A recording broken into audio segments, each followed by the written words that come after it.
Coming up next in the slam is Guala. We were misfits.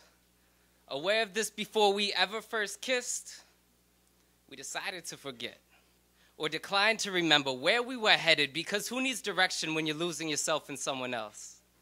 And we got lost so proper, like desert islands and survivors. And I meant to keep a safety line behind to be my guide, but 3/4 of the time I was distracted by demise.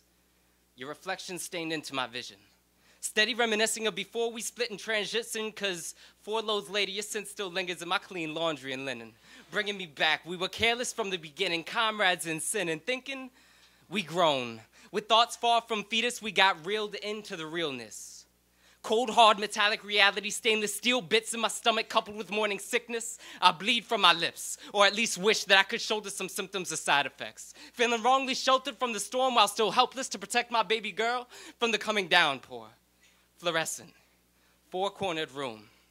Aware to the movements of impending doom. Silent faith flooding to sterile surfaces, misguided prayers. Tattooing 2 possible epiphanies to the inside of her womb.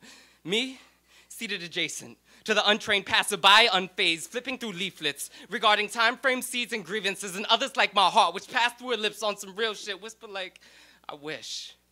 Our passionate carelessness never pushed 2 lives to the brink of existence, cause us being wandering misfits, persisted to keep up relations regardless of lifestyles or distance, weren't ready for no infants. Especially twins, as it wasn't our predicament. Watching the tenuous threads of revelations get tested by 2 apostles, heaven sent. If heaven meant something safe, then it's possible I'd repent. But in this instance, the opinions of pro-life right-wing and bigots outside the clinic couldn't begin to dent my pride or shame me more than I already did. Spend weeks of sleepless nights thinking about what life would have been like with kids when I myself was just barely out the crib. Infantile mindset, nothing to stable to give, undeniably a misfit.